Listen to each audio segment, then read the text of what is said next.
केंद्र सरकारच्या धोरणांविरोधात आज वंचित बहुजन आघाडीच्या शहर व जिल्हा पदाधिकाऱ्यांनी आंदोलन करत पंतप्रधान नरेंद्र मोदी यांच्या प्रतिकात्मक पुतळ्याला जोडेमार केले। केंद्र सरकारच्या विविध राष्ट्रीय आणि आर्थिक धोरणांचा निषेध करत कार्यकर्त्यांनी जोरदार घोषणाबाजी केली। मुद्रा मोदी ते मुजरा मोदी आणि नरेंद्र मोदी हटाओ देश बचाओ अशा घोषणा देत आंदोलकांनी सरकारविरोधात रोष व्यक्त केला। यावेळी मोठ्या संख्येने कार्यकर्ते उपस्थित होते। आंदोलनादरम्यान पदाधिकाऱ्यांनी पंतप्रधानांचे नाव आंतरराष्ट्रीय स्तरावर चर्चेत असलेल्या जेफ्री एप्स्टीन प्रकरणाशी जोडले जात असल्याचा आरोप करत केंद्र सरकारने याबाबत आपली भूमिका स्पष्ट करावी अशी मागणी केली। तसेच अमेरिकेसोबतचे आर्थिक करार आणि रशियाकडून तेल खरेदीच्या मुद्द्यावरही प्रश्न उपस्थित करण्यात आले। यावेळी वंचितचे आतिश बनसोडे आणि सुहास सावंत यांनी सरकारवर जोरदार टीका केली। नंतर आजचं जे आंदोलन झालं ते कशाबद्दल?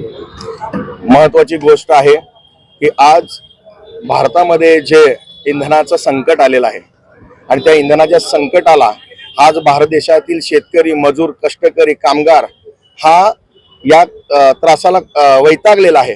मुळात हा तुटवडा झाला कसा याच्यावर प्रश्न विचारण्यासाठी आज जनता रस्त्यावर होती।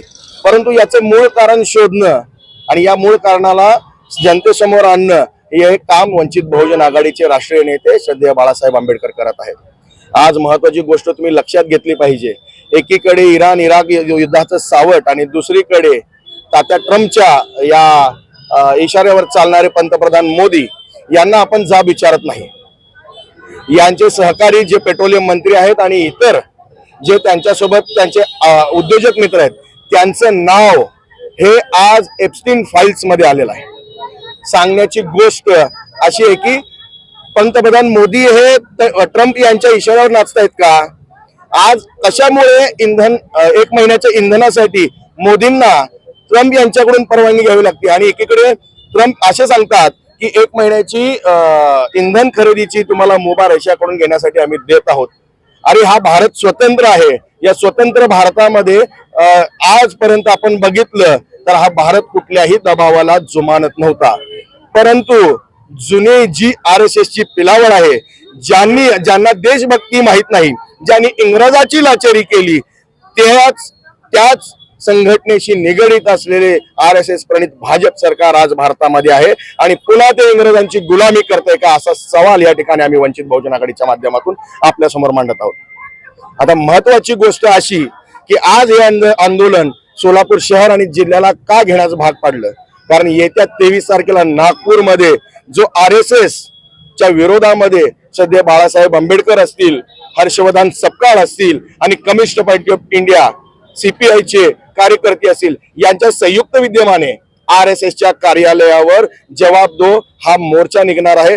याचं कारण हेच की दबावाखाली काम करणाऱ्या मोदींना तुम्ही हलवणार आहात का नाही, त्यांचा पायउतार करणार आहात का नाही। हा मोर्चा RSS च्या कार्यालयावर का असा प्रश्न बहुतांश लोकांना पडला असेल, परंतु हे सरकार हे RSS प्रणित सरकार आहे। सरकार हे भाजप सरकार हे RSS च्या तालावर नाचणारं सरकार आहे। त्यामुळं RSS च्या प्रमुखांना प्रश्न विचारण्यासाठी आणि त्यांना जागा करण्यासाठी श्रद्धेय बाळासाहेब आंबेडकरांनी हा पवित्रा घेतला। आजचं जे आंदोलन होतं ते कशा संदर्भात होतं? आज आपल्या देशाचे सर्वोच्च नेते पंतप्रधान नरेंद्र मोदी यांच्या विरोधात वंचित बहुजन आघाडीच्या वतीने आम्ही आंदोलन केलेलं आहे। आज तुम्ही बघत असताल की मुद्रा मोदी ते मुजरा मोदी असा प्रकार आपल्या देशातून देशाच्या बाहेर गेलेला आहे। आपल्या देशाच्या सर्वोच्च नेत्याचं नाव एप्स्टीन फाईल मध्ये येतं। आज आम्हाला लाज वाटते, आमच्या पंतप्रधानाचं नाव या जगभरावर जगाच्या पलीकडे जाऊन त्याचं नाव उज्ज्वल व्हावं असं सगळ्या भारतीयांची इच्छा आहे, परंतु आपल्या देशाचे सर्वोच्च नेते पंतप्रधान नरेंद्र मोदी यांचं नाव सेक्स रेपेट मध्ये आलेलं आहे। त्यावर त्यांनी खुलासा का बरं देत नाही, याच्यावर त्यांनी खुलासा दिला पाहिजे। आणि महाराष्ट्रामधल्या किती शाळा 2000 पेक्षा मराठी शाळा बंद पडलेल्या आहेत। महाराष्ट्रामधला किंवा देशामधला हिंदू राहू द्या, दलित राहू द्या, मुस्लिम राहू द्या, ख्रिश्चन राहू द्या, सगळेजण अडचणीत आलेले आहे। आणि एवढं सगळं होत असताना गॅस सिलेंडरचा भाव राहू द्या, पेट्रोलचा भाव राहू द्या, महागाई राहू द्या, व्यापाऱ्यांची तुम्ही ऐकून घ्या, व्यापाऱ्यांची काय अवस्था झालेली आहे। व्यापार करावं की सोडून जावं असं त्यांचं मनामध्ये झालेलं आहे। त्यामुळं नरेंद्र मोदीचा जाहीर निषेध आणि तुम्ही सगळेजण या ठिकाणी आल्याबद्दल तुमच्या सगळ्यांचं मनापासून आभार. मुख्यमंत्री म्हणतात आहे की गॅसचा तुटवडा नाहीये, गॅस वेळेवर मिळतोय, तरी पण का हा विषय होतो? आता तुम्ही गॅस तुम्ही प्रतिनिधी आता सोलापूरचे तुम्ही मीडियावाले सगळ्या गोडाऊनला जाऊन बघा. 1-1 किलोमीटर पर्यंत लाईन लागलेली आहे. अर्धा किलोमीटर 1 किलोमीटर का बरं लागलेले आहे? 2-2 दिवस झाले लोक तिथं गॅस गोडाऊनला जाऊन बसल्यात. देवेंद्र फडणवीस साहेबांच्या घरी गेलेत का? त्यांना सोलापूर शहरातलं किंवा महाराष्ट्रातलं माहिती आहे. त्यांनी मंत्रालयामध्ये राहून किंवा त्यांच्या घरी राहून त्यांनी असं स्टेटमेंट देणं चुकीचं आहे. तुम्ही जनतेमध्ये जावा, रस्त्यावर जावा, बघा काय आज एक तर तुम्ही लाडकी बहिणीच्या नावाखाली तुम्ही योजना काढला आणि त्याच लाडक्या बहिणीला तुम्ही गॅस महागाई आणि रस्त्यावर उभा करण्याचं काम तुम्ही केलेलं आहे. असं मी या पद्धतीनं तुम्ही जर करत असाल, तुम्ही तुमचं हे जे सरकार आलेलं आहे ईव्हीएमच्या माध्यमातून आलेलं लोकशाही पद्धतीने आलेलं नाही. तुम्ही हे चिटिंग करून आणलेलं सरकार आहे. तुम्ही आमदार फोडायचं, ईडी सीबीआयची भीती दाखवायचं आणि ते त्या माध्यमातून सरकार तुम्ही आणायचं. तुमच्यामध्ये दम असेल तर तुम्ही बॅलेट पेपरवर निवडणुका घेऊन दाखवा ना. दम नाही का?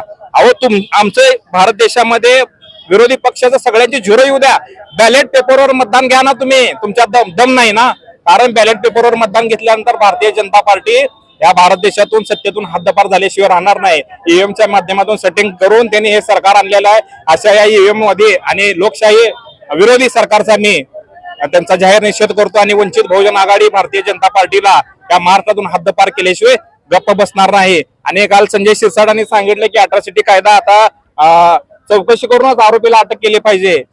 ज्यावेळेस अन्याय अत्याचार होतो त्यावेळेस संजय शिरसाटचा भाऊ बहीण कोण असतं का तिथं?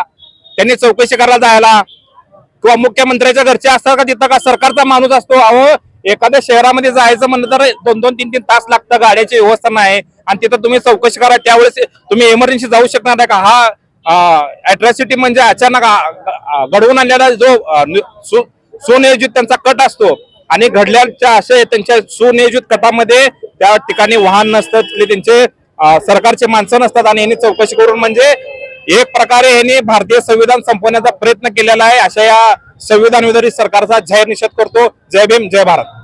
मोठी शोकांतिका वाटते. देशाच्या पंतप्रधानाचं नाव